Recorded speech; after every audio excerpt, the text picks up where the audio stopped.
Bismillahirrahmanirrahim. Assalamualaikum warahmatullahi wabarakatuh. Semangat belajar anak-anak kelas 4, tetap semangat belajarnya.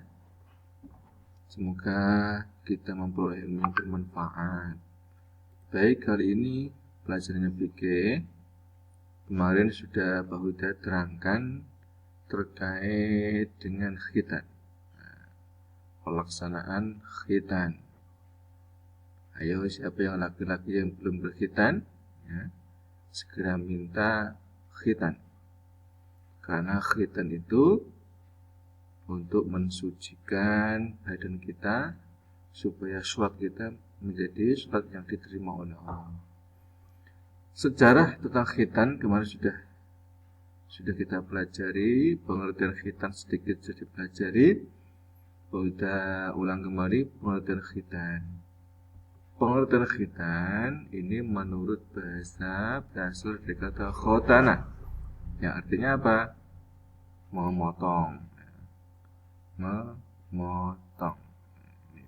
Di garis bawahi khotana, memotong. Sedangkan secara istilah khitan itu adalah apa? Membuka atau memotong kulit, atau dalam bahasanya kuluf, ya, yang menutupi ujung kemaluan laki-laki. Dengan tujuan apa? Tujuannya agar bersih dari kotoran dan suci dari najis. Dalam berkhitan disunahkan memotong pangkal kuluf sehingga tidak tersisa kulit yang menggantung, agar tidak ada kotoran yang berkumpul di bawahnya. Ini sunnahnya, semuanya dipotong kulitnya. Anak-anakku, pada penjelasan ini kita terangkan bahwa tujuan berkhitan itu adalah sebagai bukti ketundukan kita terhadap perintah Allah. Ini harus kita garis bawahi. Bukti bahwa kita tunduk pada perintahnya Allah Subhanahu wa Ta'ala.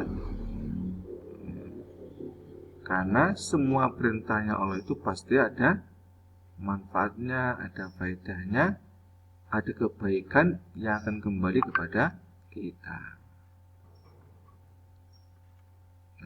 Kalau dilihat dari sisi kebersihan,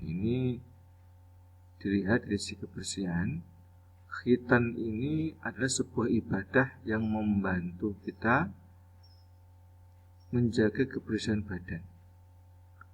Hubungannya apa dengan kebersihan badan? Hubungannya, praktek khitan dilaksanakan dengan memotong kuluf yang menutupi kemaluan laki-laki. Setelah diteliti secara medis, ternyata ketika seorang laki-laki yang belum berkhitan buang air kecil, air seninya akan tertinggal sedikit pada kulufnya dan sulit untuk dibersihkan.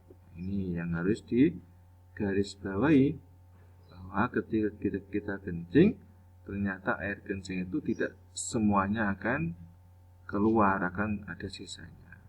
Padahal syarat sahnya sholat adalah harus suci badan, suci pakaian, suci tempat dari najis.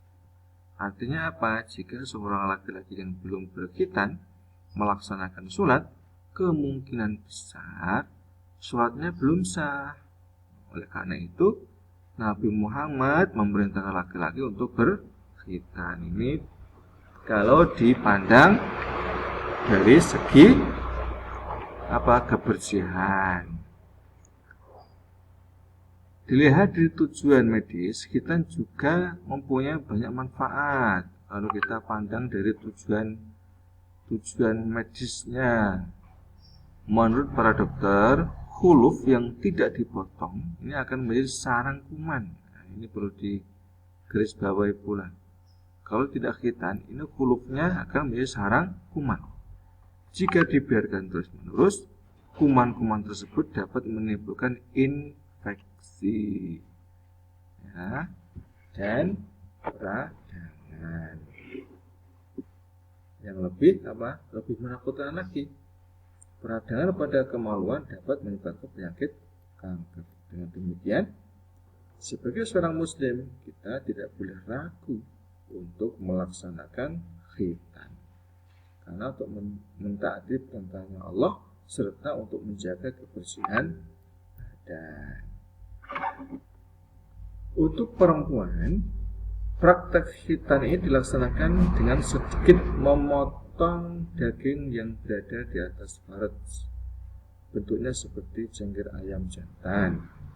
Yang wajib dipotong adalah kulit bagian atasnya tanpa mencabutnya, tanpa menghilangkan semuanya.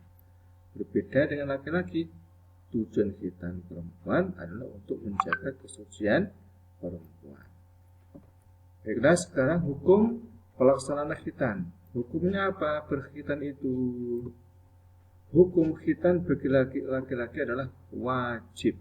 Nah, ini diingat. Hukum khitan bagi laki-laki adalah wajib. Sementara hukum khitan bagi perempuan ini masih diperselisihkan oleh para ulama. Sebagian ulama berpendapat wajib dan sebagian lagi berpendapat sunnah. Rasulullah bersabda, al-fitratu khamsun, al-khitanu suci itu ada 5, bersuci itu ada 5. Yang pertama al-khitanu khitan. Yang kedua wal istihdadu, mencukur bulu kemaluan. Yang ketiga watan ful ibdi, mencabut bulu ketiak. Kalau bulu ketiak bukan dicukur tapi dicabut, ya. Waqasus syaribi, dan memotong kumis. Wataklimul adfari, dan memotong kuku. Ini hadis Rasulullah bahwa bersuci itu ada 5. Berkhitan, mencukur bulu kemaluan, mencabut bulu ketiak, memotong kumis, dan memotong kuku. Berkenaan dengan hadis di atas, maka selayaknya kita mengikuti petunjuk Rasulullah dalam melaksanakan syariat khitan, karena setiap sunnah Rasulullah bernilai ibadah di sisi Allah. Ini harus diingat. Semua perintah Rasulullah, semua sunnah Rasulullah, kalau kita lakukan akan bernilai ibadah. Baik, sekarang usia pelaksanaan khitan. Usia berapakah khitan itu? Nah, sebagaimana sudah dibahas di awal bahwa khitan sangat berpengaruh dalam keabsahan sholat. Maka khitan wajib dilaksanakan ketika seorang laki-laki sudah mulai diwajibkan untuk sholat. Kapan laki-laki itu diwajibkan sholat? Jadi yaitu ketika laki-laki sudah balik. Secara syariat tidak ada ketentuan usia untuk melaksanakan khitan.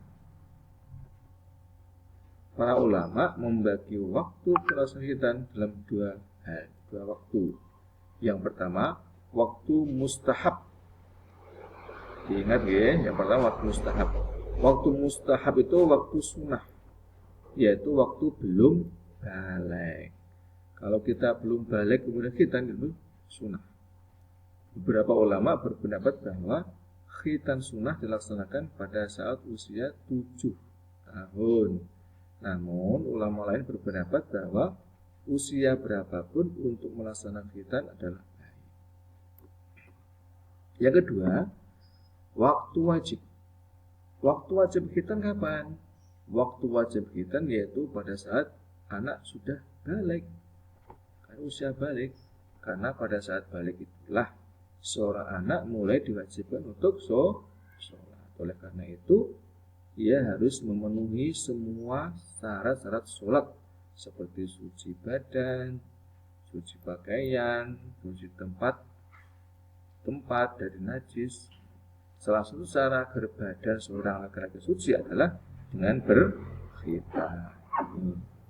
Jadi Jadi bahudah ulang bahwa usia pelaksana khitan ini ada dua, yaitu waktu mustahab, waktu sunnah, dan yang kedua adalah waktu wajib.